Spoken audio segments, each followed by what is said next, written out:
Traders diary में स्वागत है आपका। नमस्कार, मैं हूं आशीष चतुर्वेदी और मेरे साथ जुड़े हैं कुशल गुप्ता। सबसे पहले देख लेते हैं कि अंतर्राष्ट्रीय बाजारों से कैसे संकेत देखने को मिल रहे हैं और एसजीएक्स निफ्टी फिलहाल क्या रुझान दिखा रहा है। ओपनिंग के संकेत अगर एसजीएक्स निफ्टी को देखकर समझे जाएं तो आज ये बात तो साफ है कि हल्की गिरावट के साथ बाजार में शुरुआत हो सकती है। हालांकि ये देखना अहम होगा कि गिरावट के बाद जो शुरुआत होगी उसके बाद जो है रिकवरी किस प्रकार से आती है या फिर और बाजार में गिरावट बढ़ती हुई नजर आएगी, क्योंकि संकेत अगर ग्लोबल मार्केट्स के देखे जाएं तो आज तेजी की तरफ सपोर्टिव बिल्कुल नजर नहीं आ रहे। सबसे पहले आप देखिए डाउ जोन्स और S&P 500 यहां पर लगातार तीसरे दिन सुस्ती और हल्की गिरावट का माहौल देखने को मिला है।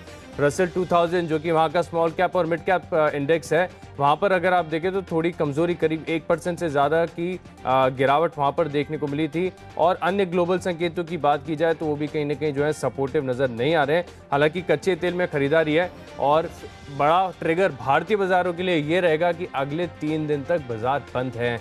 तो ये देखना अहम है कि अब ट्रेडर्स जो हैं वो अपनी ओवरनाइट पोजीशंस कैरी ऑन करते हैं या फिर वहां पर सौदे काटते हुए नजर आएंगे, क्योंकि 3 दिन का रिस्क है। तीनों दिन में कुछ भी खबर आ सकती है, कुछ भी हो सकता है बाजार में। तो ये एक बड़ा फैक्टर हो सकता है प्ले आउट करने के लिए। कुशल से जानते, कुशल कैसे देख रहे हैं आप संकेतों को?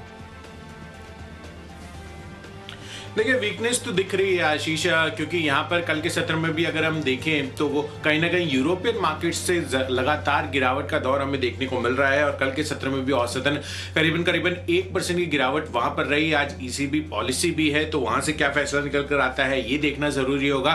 साथ ही कल के सत्र में एफआईआईज का भी आंकड़ा अगर आप देखें तो करीब 800 करोड़ रुपए की बिकवाली भी वहां पर की है। तो ओवरऑल जो मूड माहौल है, जो संकेत है, वो तो थोड़ी सी नेगेटिव की तरफ ही इशारा कर रहे हैं कि कहीं ना कहीं यहाँ पर गिरावट का रुझान जो है आज बाजारों में हमें देखने को मिल सकता है। और इसीलिए मैंने अपनी सूची में कम से कम 3 स्टॉक्स बिकवाली के तो शामिल किए हैं। आशीष, आपने आज अपनी सूची कैसे डिजाइन की है? कौन कौन से बिकवाली के कॉल्स हैं आपके? कुशल, एक ही स्टॉक है, एकमात्र स्टॉक जहां पर मैं बिकवाली कर रहा हूं, क्योंकि स्टॉक स्पेसिफिक एक्शन बाजार में देखने को मिलता है और ऐसा नहीं कि बाजार में हल्की फुल्की गिरावट आती है तो स्टॉक चलना ही बंद कर देते, कहीं पे भी तेजी नहीं हो। एक के जो सेक्टर्स हैं वहां पर आपको तेजी का रुझान देखने को मिल रहा है। स्टॉक्स चल रहे हैं, स्मॉल कैप, मिड कैप, यहाँ पर भी बाइंग आ रही है। तो बाजार में गिरावट आती है तो ये तो अवसर होता है कि आपको सस्ते लेवल पर एंट्री मिल जाएगी तो उतना मुनाफा आपका बढ़ जाएगा। तो विचलित नहीं होना है। ज़्यादा गिरावट के संकेत अभी तो फिलहाल है नहीं। जिस प्रकार से ओपनिंग के समय हम बाजार का रिव्यू ले रहे हैं तो खरीदारी करने में कंफर्ट है। एक स्टॉक ऐसा भी चुना है जहां पर आप बिकवाली की पोजीशंस बना सकते हैं। सिर्फ लॉन्ग ट्रेड्स के साथ जाना मैं मानता हूं कि थोड़ा सा रिस्की है। अच्छा किया कि आपने 3 स्टॉक जो है बिकवाली के चुन लिए, तो दर्शकों को थोड़ी सी वैरायटी मिल जाएगी। चलिए अब बिना देरी किए हुए शुरुआत कर लेते हैं। हमारी जो पहली कैटेगरी होती है कैश का स्टॉक। कुशल, आप ही बता दीजिए कि कैश का स्टॉक कौन सा चुना है आपने? देखिए, कैश में तो हम बिकवाली कर नहीं सकते, इसीलिए कैश सेगमेंट से जो मैंने स्टॉक चुना है आज के लिए वो है बैंकिंग स्पेस से और जम्मू एंड कश्मीर बैंक।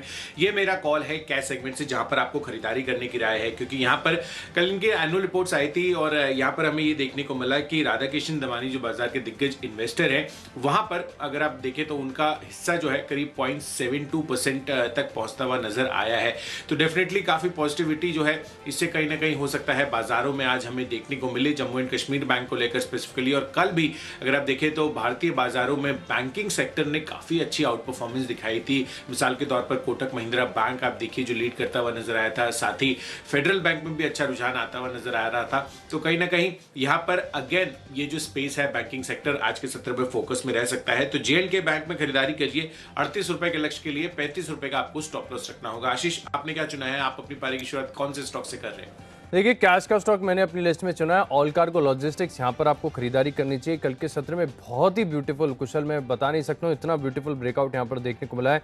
5% की तेजी यहाँ पर देखने को मिली थी और वॉल्यूम एक्शन भी अगर आप देखें तो सपोर्टिव नजर आ रहा है। बहुत ही बढ़िया और अच्छा क्लियर जो है ट्रायंगल फॉर्मेशन का ऊपरी तरफ से ब्रेकआउट देखने को मिला है।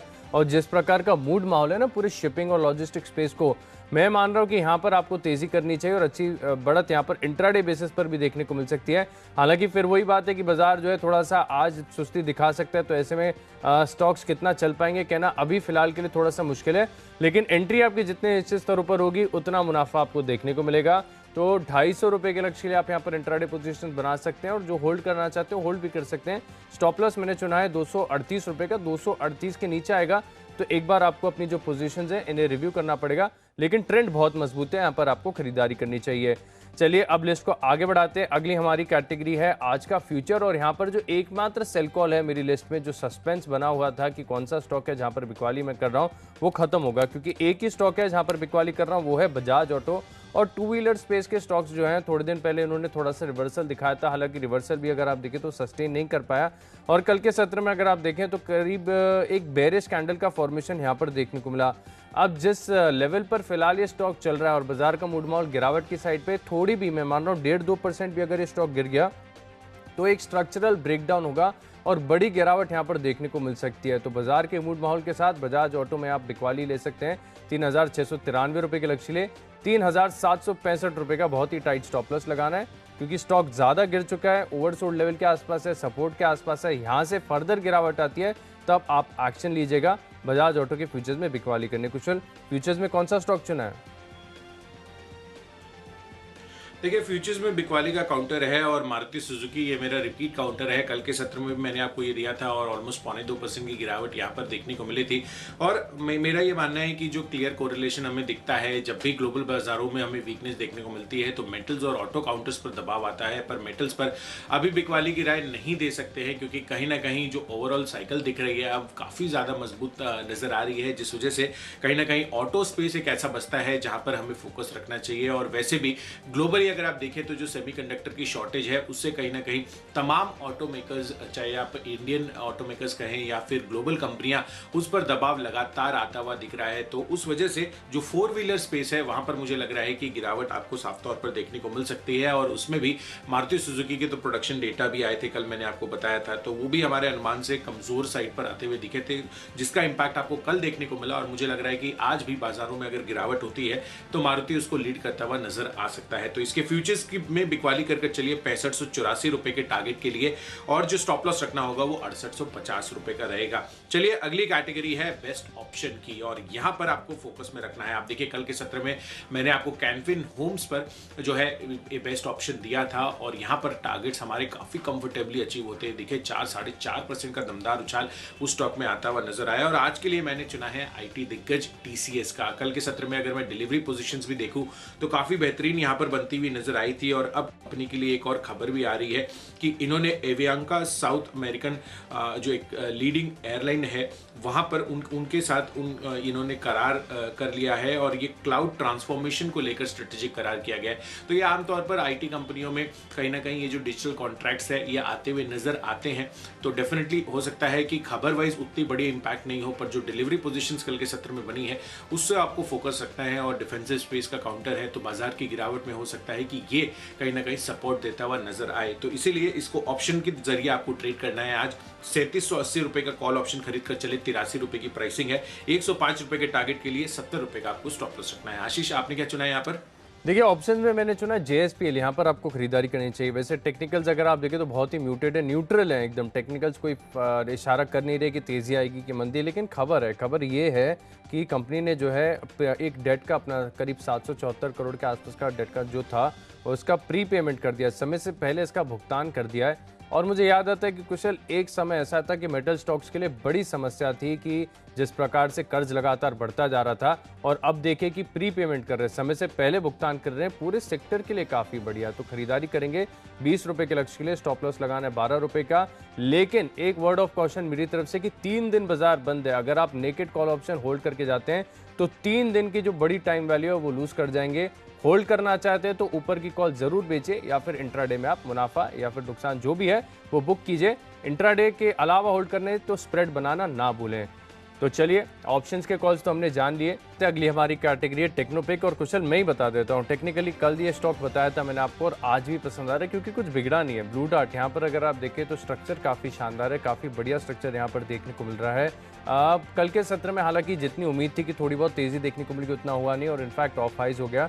लेकिन खबर आती हुई दिख रही कि अब ये ड्रोन के माध्यम से जो है दवाइयों की जो है डिलीवरी करते हुए नजर आएंगे, तो बहुत बड़ा गेम चेंजर है। देखिए थोड़े दिन पहले हमने आपको जेन टेक्नोलॉजीज़ के बारे में बताया था उसके बाद देखिए स्टॉक 70% से ज़्यादा चल चुका है। एक तरफा बड़ी तेज़ी स्टॉक में देखने को मिली है, क्योंकि ये चीज़ ही ऐसी है, डिसरप्शन है पूरे लॉजिस्टिक स्पेस में। अगर आप देखें तो जो कंपनी फर्स्ट मूवर होगी इसमें उसको बड़ा एडवांटेज मिलते हुए नजर आएगा। और ब्लू डार्ट इसका देखिए कि स्केल ऑफ बिजनेस बहुत बड़ा है और इनके लिए कोई बड़ी बात नहीं है कि ये जो पायलट प्रोजेक्ट के थ्रू इन्होंने जो शुरुआत की है वो पूरे देश भर में एक ड्रोन के माध्यम से डिलीवरी करते हुए नजर आए। तो बड़ा गेम चेंजर है पूरी इंडस्ट्री के लिए, उस इंडस्ट्री को छोड़ना नहीं है, क्योंकि यहाँ पर कल भी मैंने आपको बताया था कि जिस प्रकार से अगर आप देखें तो करीब करीब 100% देश में जितने भी पिन कोड्स हैं वहाँ पर ई-कॉमर्स वेबसाइट्स की कवरेज हो चुकी है।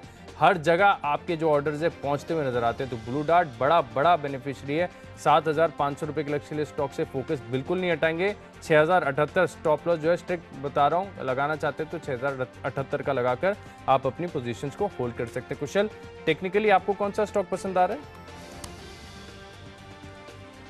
देखिए आशीष, टेक्निकली मेरे को एक बैंकिंग काउंटर पसंद आ रहा है जहां पर खरीदारी करनी है, और ये है कोटक महिंद्रा बैंक। आप देखिए ऑलमोस्ट 3-3.5% का दमदार उछाल कल के सत्र में यहाँ पर देखने को मिला। चार्ट सेक्टर बेहद पॉजिटिव है। कल मैंने आपको टाइटन बताया था इसी कैटेगरी में, और दमदार ब्रेकआउट आपको आखिरी 1-1.5 घंटे में यहाँ पर आता हुआ नजर आया। 2090 का टारगेट मैंने आपको दिया था, 2067 के हाईज ये टच करता हुआ नजर आया था। तो आज के लिए टेक्नोपिक में कोटक महिंद्रा बैंक पर फोकस रखे। यहाँ पर और फर्दर तेजी आज के सत्र में हो सकती है। 1860 रुपए ये आज के लिए मैंने टारगेट रखा है। 1800 रुपए का आपको स्टॉप लॉस रखना है। चलिए बढ़ते हैं अगली कैटेगरी तरफ, जो है फंडा पिक। और फंडामेंटली मुझे न्यू एज कंपनी जोमैटो काफी ज्यादा पसंद आ रही है। इनफैक्ट काफी ज्यादा पिछले 1-1.5 हफ्ते में अगर आप देखें तो ब्रोकरेज रिपोर्ट्स ने जो है अपनी इनिशिएशन कवरेज निकाली है, और यहाँ पर काफी ज्यादा बुलिश वो होते हुए नजर आ रहे हैं। इनफैक्ट अगर आप देखें तो जितनी भी e commerce set of companies हैं उनमें काफी ज्यादा फोकस अब बढ़ता हुआ नजर आ रहा है लोगों का। मिसाल के तौर पर IRCTC, इन्फो एज, या फिर आप जो नई सेट ऑफ कंपनीज अभी आती हुई नजर आएंगी आगे के लिए भी, पेटीएम का भी IPO आता हुआ नजर आएगा। तो कहीं ना कहीं मार्केट का जो रुझान है अब इन सब सेट ऑफ कंपनीज पर बढ़ता जा रहा है, और अगले 10 सालों के लिए फूड डिलीवरी स्पेस जो अभी भी अंडर पेनिट्रेटेड है वहां पर काफी बड़ी ग्रोथ जो है जोमैटो अपनी मार्केट लीडरशिप पोजीशन की वजह से ले सकता है। तो जोमैटो पर फोकस रखिए। 180 रुपए के टारगेट आपको अगले 1 साल में देखने को मिल सकते हैं। आशीष, आप क्या देख रहे हैं यहाँ पर? देखिए, मुझे इंडियन होटल ये स्टॉक फंडामेंटली बहुत शानदार नजर आ रहा है, और इनफैक्ट पैंडेमिक से पहले ये स्टॉक्स इतने अच्छे नहीं लगते थे जितना पैंडेमिक के बाद देखने को मिल रहे हैं। अब देखिए, दरअसल ये रिवेंज टूरिज्म की बात तो पुरानी होगी, लेकिन स्ट्रक्चरल स्टोरी भी अगर आप देखें ना तो इंटैक्ट है। भारत एक बहुत बड़ा जो है टूरिस्ट डेस्टिनेशन पूरे वर्ल्ड वाइड बन सकता है, और ऑलरेडी है। तो यहाँ पर जो है कंपनीज को फ़ायदा होते हुए नजर आएगा। तो इंडियन होटल्स थोड़ा सा जो है आप 6 से 9 महीने का व्यू बनाकर भी चलेंगे ना तो अच्छा मुनाफा होगा, क्योंकि वीकली चार्ट बहुत ही सपोर्टिव है। 146-147 के आसपास फिलहाल ये स्टॉक आपको मिल रहा है। मैं मान रहा हूँ 6 से 9 महीने का समय देंगे तो 200 के पार जाएगा इंडियन होटल्स। यहाँ पर आप खरीदारी करके चल सकते हैं। चलिए अब लिस्ट को आगे बढ़ाते हैं। अगली हमारी कैटेगरी है इन्वेस्टमेंट पिक, और यहाँ पर मैंने चुना है ICICI Lombard general insurance company. और इस कंपनी को चुनने के लिए मेरे पास कोई विशेष वजह है नहीं, बस यही है कि पूरा सेक्टर अगर आप देखें तो बहुत ही बढ़िया है, सनराइज सेक्टर है। और आगे जाकर जिस प्रकार से अभी भी देखें तो भारत में जो इंश्योरेंस का पेनिट्रेशन है बहुत कम है, इसके प्रति जागरूकता बहुत कम है। लेकिन कोरोना काल में लोगों को इसकी अहमियत समझ में आई कि इंश्योरेंस कितनी ज़रूरी है, और पूरे फाइनेंशियल अगर आप प्लानिंग में भी अगर आप देखें तो इंश्योरेंस का बहुत बड़ा महत्व है। तो इस चीज़ को इग्नोर नहीं करना चाहिए, और आगे जाकर यहाँ पर देखिए बहुत बढ़िया अवसर देखने को मिलेंगे। देखिए, मैं आपको 10 साल तक के लक्ष्य तो बता नहीं सकता, लेकिन 1 साल का तो मुझे नज़र आ रहा है चार्ट पर कि 2050 रुपये, यानी करीब करीब 20 से 25% के बहुत ही स्टेबल और शांति वाले रिटर्न्स आपको देखने को मिलेंगे। ICICI लोम्बार्ड जनरल इंश्योरेंस, ये मेरी तरफ से इन्वेस्टमेंट पिक होगा। बिल्कुल। तो चलिए, इन्वेस्टमेंट पिक आशीष ने अपनी तरफ से रिकमेंड कर दी है। कल के सत्र में मैंने आपको फंडा पिक में रेडिंगटन इंडिया भी बताया था, 4-4.5% की तेजी वहां थी। और इन्वेस्टमेंट पिक के लिहाज से आज मैंने जो चुना है वो एक और बैंकिंग काउंटर है। कोटक महिंद्रा बैंक के साथ साथ ICICI बैंक में भी आपको खरीदारी करनी है। इस कैटेगरी में मैंने आपको कल BSE सुझाया था, जो सेबी की तरफ से सर्कुलर आया था T+1 सेटलमेंट के लिए ऑप्शन 1 जनवरी से लागू हो सकता है। वो डेफिनेटली इनके लिए काफी पॉजिटिव रहा। कल 4-4.5% की तेजी थी। ICICI बैंक में मुझे लग रहा है कि यहाँ पर अच्छी तेजी ऐसी बन सकती है, क्योंकि यहाँ पर मॉर्गन स्टैनली की ब्रोकरेज रिपोर्ट आती हुई दिखी है। अब ओवरवेट की रेटिंग के साथ उन्होंने टारगेट प्राइस जो है वो 900 रुपए के रखे हैं, तो मौजूदा भाव से भी अच्छी खासी तेजी आपको देखने को मिल सकती है अगले एक साल में। और यहाँ पर इस वजह से मुझे लग रहा है कि अगले एक साल में मैं जो टारगेट दे रहा हूँ वो 870 रुपए के रहेंगे। तो इन्वेस्टमेंट पिक के लिहाज से आईसीआईसीआई बैंक पर अपना फोकस बनाए रखे। चलिए बढ़ते हैं अगली कैटेगरी तरफ, जो है खबरों के दम पर, और यहाँ पर मैंने स्टॉक चुना है एसबीआई कार्ड्स का, जहां पर आपको फोकस रखना चाहिए। अब देखिए देश में जिस तरह की क्रेडिट कार्ड सेवाएं जो है वो अब एसबीआई कार्ड जो है स्पेसिफिकली काफी अच्छा मार्केट शेयर अपना बढ़ाता हुआ नजर आ रहा है कहीं ना कहीं। और यहाँ पर ब्रोकरेज रिपोर्ट्स जो क्रेडिट स्विस की है वो भी काफी पॉजिटिविटी के साथ जो है अपनी कमेंट्री दे रही है। हाई ग्रोथ सेगमेंट में काफी अच्छी पोजीशनिंग है और आउट परफॉर्म की रेटिंग के साथ यहाँ पर इन्होंने टारगेट प्राइस बढ़ाए हैं, 1200 से बढ़ाकर 1300 रुपए के टारगेट प्राइस ये देते हुए नजर आ रहे हैं। यानी कि मौजूदा भाव से काफी अच्छी खासी तेजी देखने को मिल सकती है। 1150 रुपए के टारगेट के लिए आज के लिए आपको खरीदारी करके चलनी है और 1095 ये आपका स्टॉप लॉस रहेगा इसमें। चलिए खबरों के लिहाज से मुझे आज की सबसे बड़ी खबर स्टॉक स्पेसिफिक अगर आप देखें तो यूको बैंक की आरबीआई ने कल शाम को जो है इस पर जो प्रॉम्प्ट करेक्टिव एक्शन वाली जो रिस्ट्रिक्शंस लग रही थी वो हटा दिए हैं लेंडिंग को लेकर, और भी काफ़ी सारी जो रिस्ट्रिक्शंस है उन्हें लिफ्ट कर दिया गया है।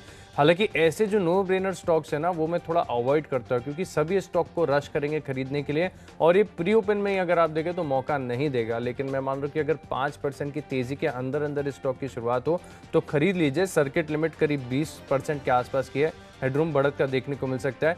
1345 के पार अगर खुले तो इस स्टॉक को छोड़ दीजिए, फिर एक्शनेबल ट्रेडिंग आइडियाज पर फोकस करेंगे। स्टॉप लॉस लगाएंगे 12 रुपये 60 पैसे का। जोरदार उछाल और बड़ी तेजी स्टॉक में देखने को मिल सकती है। अब वक्त है हमारी आखिरी कैटेगरी जो कि है माई चॉइस, और यहाँ पर पहला स्टॉक मैंने चुना है मैस्टेक। यहाँ पर आपको खरीदारी करनी चाहिए। कल के सत्र में अगर आप देखें तो एक ऑल टाइम हाई ब्रेकआउट देखने को मिला है, अच्छे वॉल्यूम्स के साथ इस स्टॉक में खरीदारी देखने को मिली। तो मैं मान रहा हूँ वैसे भी बाजार में जो है वीकनेस है, तो ऐसे स्टॉक्स में फोकस ज़्यादा आता है बाजार का, तो खरीदारी करके चल सकते हैं। 3100 रुपये के लक्ष्य लिए 2895 रुपये का आपको लगाना है स्टॉप लॉस। और अगला स्टॉक है मिडिल ईस्ट में श्रीराम ट्रांसपोर्ट। यहाँ पर भी अगर आप देखें तो अच्छी तेजी देखने को मिल सकती है। कल इस स्टॉक ने एक ब्रेकआउट अटेम्प्ट भी किया था, हालांकि फिर आखिरी 1-1.5 घंटे में अगर आप देखें तो बैंक निफ्टी की तरफ से इतना परफॉर्मेंस देखने को नहीं मिला। आज हो सकता है कि निफ्टी में वीकनेस आए और निफ्टी बैंक और बैंकिंग फाइनेंशियल्स वाले स्टॉक्स में थोड़ी खरीदारी देखने को मिले। लेकिन यहाँ पर डिलीवरी खरीद लीजिए आप, थोड़ा सा जो है ना तो समय देंगे स्टॉक को तो 1450 रुपये के पार जा सकता है। 1300 रुपये का 1365 के आसपास की क्लोजिंग है, 1300 रुपये का आप लगा लीजिए स्टॉप लॉस और डिलीवरी में खरीदारी कीजिए। आखिरी स्टॉक है मिडिल ईस्ट में टिमकेन इंडिया। काफी निश्चित तौर पर ये स्टॉक मैंने आपको रिकमेंड किया था, वहां से अगर आप देखें तो ऑलरेडी शानदार तेजी आ चुकी है। लेकिन जिस प्रकार का स्ट्रक्चर अभी फिलहाल डेली और वीकली चार्ट पर बना हुआ है, मैं मान रहा हूं कि और तेजी यहां पर आपको देखने को मिल सकती है। 1800 रुपए के लक्ष्य लिए टिमकेन इंडिया में खरीदारी करेंगे, 1650 रुपए का लगाना है आपको स्टॉप लॉस। कुशल अब आप बताइए। देखिए आशीष, मैंने जो है माई चॉइस कैटेगरी में तीनों के तीनों सेल कॉल्स लिए हैं। तो मारुति सुजुकी समेत 3 सेल कॉल्स, यानी कि टोटल 4 सेल कॉल जो है आज मैंने अपनी टीम में शामिल किए हैं, जिसमें पहला है बायोकॉन माई चॉइस कैटेगरी में, जहां पर आपको बिकवाली करने की राय है। आप देखिए लो 354 रुपए का बना था और जो क्लोजिंग हुई थी वो कहीं ना कहीं 355-60 पैसे की बनती हुई दिखी थी। और मुझे लग रहा है कि जो लोअर लेवल्स पे यहाँ पर क्लोजिंग होती हुई दिखी है, ये और फर्दर वीकनेस बायोकॉन काउंटर में दिखा सकता है आज के लिए। तो 345 के टारगेट के लिए यहाँ पर बिकवाली कीजिए, 360 रुपए ये आपका स्टॉप लॉस रहेगा। दूसरा कॉल ऑटो स्पेस से है, जहां पर आपको बिकवाली करनी है। तो मारुति के साथ साथ महिंद्रा एंड महिंद्रा यहां पर बिकवाली करके चलिए, क्योंकि यहां पर जो जेफरीज की राय है वो कहीं ना कहीं अंडर परफॉर्मेंस बता रहे हैं और जो टारगेट प्राइस है उन्होंने 635 रुपए का रखा है। मौजूदा भाव से देखिए आप काफी सिग्निफिकेंट गिरावट एक्सपेक्टेड है और यहां पर ये बोल रहे हैं कि जो ट्रैक्टर्स हैं वहां पर साइक्लिकल वीकनेस आ रही है, वैसे साइंस उनको नजर आ रहे हैं। तो कहीं ना कहीं उसका जो इम्पैक्ट है आपको यहां पर देखने को मिल सकता है। 734 के टारगेट के लिए बिकवाली कीजिए, 763 रुपए का स्टॉप लॉस रहेगा। और आखिरी कॉल एस्कॉर्ट्स पर है, यहां पर भी चार्ट स्ट्रक्चर कमजोर लग रहा है। 1374 का लो इसने बनाया था, 1383 रुपए की क्लोजिंग है। 52 वीक हाई के भी आसपास है, 1468 रुपए का 52 वीक हाई है। तो हाई से उतना ज्यादा नहीं टूटा है और कहीं ना कहीं जो जेफरीज की अंडर परफॉर्मेंस की रिपोर्ट महिंद्रा एंड महिंद्रा पर आई है, जहां पर साइक्लिकल वीकनेस की बात कर रहे हैं ट्रैक्टर्स को लेकर, वो एक क्यू बन सकता है एस्कॉर्ट्स में बिकवाली का आज। तो 1340 रुपए के लक्ष्य के लिए यहाँ पर बिकवाली कीजिए, 1400 रुपए आपका स्टॉप लॉस रहेगा। तो चलिए 20 स्टॉक्स की जो लिस्ट है वो तो हो गई पूरी, लेकिन अगर आपने कोई भी स्टॉक या कोई भी लेवल मिस कर दिया है तो जल्दी से देख लीजिए रिकैप। कैश का स्टॉक है मेरी लिस्ट में ऑल कार्गो लॉजिस्टिक्स, बहुत ही शानदार और बड़ा ब्रेकआउट यहां पर देखने को मिला है। बजाज ऑटो के फ्यूचर्स में आप बिकवाली करेंगे। जेएसपीएल खबरों का असर देखने को मिलेगा, कॉल ऑप्शन के माध्यम से तेजी की पोजीशंस बना सकते हैं। और टेक्निकली बहुत शानदार है ब्लू डार्ट, यहाँ पर भी ड्रोन से जुड़ी खबरें, उसका असर देखने को मिलेगा। फंडामेंटली इंडियन होटल्स बढ़िया नजर आ रहा है और निवेश के लिहाज से इंश्योरेंस कंपनियां बहुत ही अच्छी हैं। आईसीआईसीआई लोम्बार्ड मैंने चुना है, यहाँ पर आप खरीदारी करके चल सकते हैं। स्टॉक स्पेसिफिक सबसे बड़ी खबर यूको बैंक को लेकर, इसका एक असर देखने को मिलेगा। मैस्टेक में तेजी आएगी। Shriram transport finance short term के लिए आप खरीदारी करके चल सकते हो। टेम्केन इंडिया 1800 रुपए का लक्ष्य होगा। इन 10 स्टॉक्स में मेरा कन्विक्शन सबसे ज्यादा है टेक्नोपिक ब्लू डार्ट, स्ट्रक्चर काफी बढ़िया टेक्निकली और खबर भी ड्रोन से डिलीवरी वाली आती हुई नजर आ रही है। 7500 रुपए के लक्ष्य के लिए आप इस स्टॉक में खरीदारी करेंगे। चलिए बैंक्स जो है आज पॉजिटिव रह सकते हैं, ऑटोज में बिकवाली नजर आ सकती है, तो Jammu and Kashmir bank cash segment से आपको खरीदारी करके चलनी है। साथ ही मारुति सुजुकी यहाँ पर इसके फ्यूचर्स में आप बिकवाली कर चले। टीसीएस का कॉल ऑप्शन खरीद कर चल सकते हैं 83 रुपए की प्राइसिंग पर। साथ ही टेक्नोपिक में कोटक महिंद्रा बैंक कल के सत्र में भी अच्छा परफॉर्म किया था, आज भी तेजी हो सकती है। फंडामेंटली जोमैटो काफी पसंद आ रहा है, 180 के टारगेट के लिए खरीदारी कीजिए। इन्वेस्टमेंट के लिहाज से आईसीआईसीआई बैंक पॉजिटिव रह सकता है, 870 के लक्ष्य यहाँ पर भी आपको अगले एक साल में आते हुए दिख सकते हैं। खबरों के दम पर एसबीआई कार्ड्स पर नजर रखिए, पॉजिटिव ब्रोकरेज रिपोर्ट आई है क्रेडिट स्विस की। साथ ही माई चॉइस कैटेगरी में 3 बिकवाली के कॉल है, जिसमें बायोकॉन, एमएनएम और एस्कॉट शामिल है। और इन सब में आज का मेरा बेस्ट पिक है मारुति सुजुकी। कल भी चार्ट स्ट्रक्चर वीक था और आज भी मुझे लग रहा है कि यहाँ पर बिकवाली आप कर चल सकते हैं 6584 रुपए के लक्ष्य के लिए।